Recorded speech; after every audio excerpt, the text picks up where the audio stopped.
គិតនៅអ្វីដែលល្អទេចង់បានអ្វីដែលល្អទៅនឹកគិតនៅអ្វីដែលអត់ល្អហ្នឹងហើយអញ្ចឹងបងប្អូនថាមិនបានខ្ញុំនិយាយចឹងព្រោះអីពីមុនខ្ញុំអត់ដឹងដូចគ្នាហ្នឹងហើយអញ្ចឹងអត់ដឹងនៅពេលដែលយើងអត់ដឹងគឺយើងតែងតែនិយាយអ្វីដែលថាទុកមុនណាគេហានិយាយទុកមុនហ្នឹងហើយនិយាយទុកមុនដល់ពេលអញ្ចឹងទៅខ្ញុំពីមុនក៏ដូចតែគ្នាដែរប៉ុន្តែដល់ពេលដែលខ្ញុំមកអនុវត្តចោលសុខទីខ្ញុំមកស្គាល់ថាមកដឹងថាអូយើងចង់បានអ្វីដែលល្អយើងមិននឹកគិតនៅអ្វីដែលល្អយើងមកនិយាយនៅអ្វីដែលល្អអញ្ចឹងគឺយើងនឹងទទួលបានហើយបញ្ជាក់ថាមិនមែននិយាយតាមមួយថ្ងៃគិតនឹកតាមមួយថ្ងៃឲ្យបានផលអីអត់ទេអញ្ចឹងចង់និយាយថាគេត្រូវការពេលវេលាដែរហ្នឹងហើយអញ្ចឹងយើងចង់បានអ្វីដែលល្អយើងថារោមកនឹកគិតនិយាយនៅអ្វីដែលល្អបញ្ជាក់ថាមិនមែននិយាយតាមមួយថ្ងៃទេនិយាយទៅបងប្អូនដឹងអត់ថានៅក្នុងខ្លួនយើងមានជាតិទឹក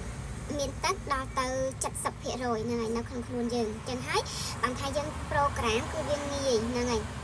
ហើយនិយាយទៅអានេះខ្ញុំដឹងមកពីគ្រូបាអាចារ្យទេនៅពេលដែលយើងនេះទៅខ្ញុំសិក្សាមកខ្ញុំរៀនមកអញ្ចឹងទៅខ្ញុំយល់ថាអូក្នុងខ្លួនយើងមានជាតិទឹកដល់ទៅ 70% អញ្ចឹងហើយនៅពេលដែលយើងនិយាយអីសាំរាល់ថ្ងៃគ្រប់ពេល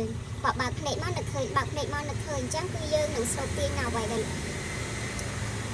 ថាយើងនឹកគិតហ្នឹងណាហ្នឹងហើយអញ្ចឹងហើយបានថាយើងចង់បានអ្វីដែលល្អយើងមិននឹកគិតនៅអ្វីដែលល្អមិនមែនចង់បានអ្វីដែលល្អតែនឹកគិតនៅអ្វីដែលអត់ល្អទេចង់បានសុខភាពដែលល្អយើងត្រូវមកប្រូក្រាមយើងត្រូវមកសរសើររាងកាយយើងថារាងកាយយើងសុខភាពល្អថានិយាយទៅឲ្យតែស្អីក៏ដោយយើងត្រូវមកនិយាយពាក្យដែលល្អហើយសូមបញ្ជាក់ថាមិនមែននិយាយមួយថ្ងៃពីរថ្ងៃ3 4ថ្ងៃឲ្យបាននេះអីអត់ទេអញ្ចឹងមិនថាយើងត្រូវការនិយាយជារៀងរហូតជារៀងរាល់ថ្ងៃហ្នឹងហើយអញ្ចឹងមិនថានៅពេលដែលយើងនិយាយមកគឺយើងមានសុខភាពដែលល្អអីចឹងទៅហ្នឹងហើយព្រោះអីសម្រាប់ខ្ញុំផ្ទាល់គឺដូចគ្នានៅពេលដែលខ្ញុំតែងតែប្រូក្រាមខ្លួនឯងរាល់ថ្ងៃខួរក្បាលចងចាំល្អនិយាយទៅមានអ្វីដែលល្អនិយាយទៅឲ្យតែថារឿងដែលល្អអញ្ចឹងគឺយើងតែងតែប្រូក្រាមនៅអ្វីសម្រាប់ខ្លួនយើងអញ្ចឹងហើយយើងជួបអ្វីដែលល្អច្រើនហ្នឹងហើយអញ្ចឹងហើយបានថាមិនមែនយើងនិយាយតាមមួយថ្ងៃពីរថ្ងៃ3 4ថ្ងៃអីទេគឺត្រូវការនិយាយជារៀងរហូតគ្រប់ពេលវេលាជារៀងរាល់ថ្ងៃព្រោះអីរាងកាយយើងត្រូវបែបហ្នឹងនៅពេលដែលយើងប្រូក្រាមអ្វីដែលល្អយើងនឹងទទួលបានអ្វីដែលល្អណាបងប្អូនហ្នឹងហើយអញ្ចឹងអានេះគឺសម្រាប់ខ្ញុំផ្ទាល់នៅពេលដែលខ្ញុំអនុវត្តមកខ្ញុំរៀនស្ដាប់គ្រូបាអាចារ្យអីមកអញ្ចឹងទៅហើយយើងយកមកអនុវត្តខ្លួនឯងគឺទទួលបានផលមែនហ្នឹងហើយអញ្ចឹងយើងចង់បានសុខភាពដែលល្អយើងមកប្រូក្រាមសុខភាពដែលល្អមិនមែនចង់បានសុខភាពដែលល្អទៅមកនិយាយនៅអ្វីដែលអត់ល្អថាយើងមិនសូវស្រួលថាយើងមិនអីទៅរាងកាយយើងអីហ្នឹងហើយហើយយើងតែងតែនិយាយសាំរាល់ថ្ងៃគ្រប់សពបែបយ៉ាងបងប្អូនត្រូវដឹងថាគ្រប់បែបយ៉ាងមិនថាតាមនុស្សយើងមិនថាតាវត្ថុមានជីវិតឬអត់ជីវិតទេគឺគេមានថាមពលគ្រប់ទាំងអស់ហ្នឹងហើយអញ្ចឹងយើងត្រូវការមកសំណឹកយើងត្រូវការមកអរគុណត្រូវការដឹងគុណគេហ្នឹងហើយយើងត្រូវស្រឡាញ់យើងត្រូវអរគុណគេគ្រប់ពេលវេលាអញ្ចឹងយើងនឹងទទួលបានផលដល់នឹងគួរនឹកស្មានដល់ចង់បានសុខភាពដែលល្អយើងមកលើកសរសើរពីសុខភាពយើងមកអរគុណសុខភាពយើងដែលឲ្យយើងរស់រានមានជីវិតដល់រាល់ថ្ងៃនេះនៅពេលដែលយើងកើតមកជាមនុស្សហ្នឹងគឺវាល្អណាស់ទៅហើយអញ្ចឹងហើយនៅពេលដែលយើងមានសុខភាពល្អទៀតយើងរត់តាគេហៅថាបើតាមធម៌ព្រះគេថាអ្នកហ្នឹងគឺគាត់មានបុណ្យហ្នឹងហើយអញ្ចឹងថាមនុស្សមានបុណ្យណាស់ហ្នឹងហើយអញ្ចឹងដល់ពេលដែលយើងមានបុណ្យហើយយើងយកបុណ្យហ្នឹងមកប្រើឲ្យអស់ពីលទ្ធភាពយើងយកបុណ្យហ្នឹងមកប្រើចាំនិយាយថាយើងយកបុណ្យហ្នឹងមកប្រើអស់ពីលទ្ធភាពណាបងប្អូនហ្នឹងហើយអញ្ចឹង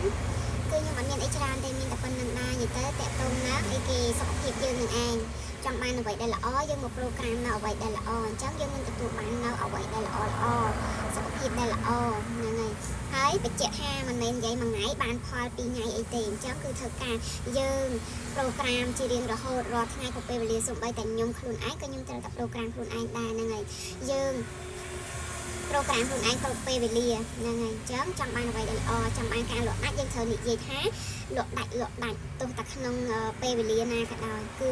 លក់ដាច់រាល់ថ្ងៃគ្រប់ពេលវេលាប្រូក្រាមខ្លួនឯងគ្រប់ពេលវេលាអញ្ចឹងហើយចក្រវាឡគឺគេអត់ដែរចោលយើងទេចក្រវាឡតែងតែនៅពីក្រោយយើងគ្រប់ពេលវេលា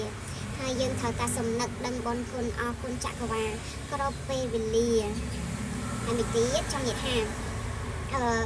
អីគេថាយើងត្រូវមកសំណឹកដឹងបុណ្យគុណទឹកដីលើខ្យល់ដែលបានឲ្យយើងរស់រាននៅលើភពផែនដីនេះយ៉ាងល្អណាស់ហ្នឹងហើយយ៉ាងល្អប្រកបមុខរបរឬក៏ធ្វើអីអញ្ចឹងយ៉ាងរលូនអីចឹងទៅអញ្ចឹងហើយយើងមកសំណឹកដឹងបុណ្យគុណគ្រប់ពេលវេលា ចឹងហើយ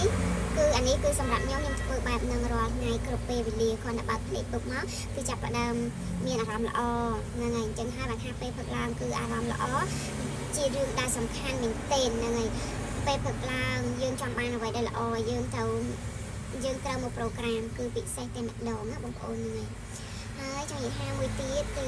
ដូចយើងដាក់គោលដៅអញ្ចឹងសម្រាប់ខ្ញុំគោលដៅគឺត្រូវតែមានជាប្រចាំថ្ងៃពេលល្ងាច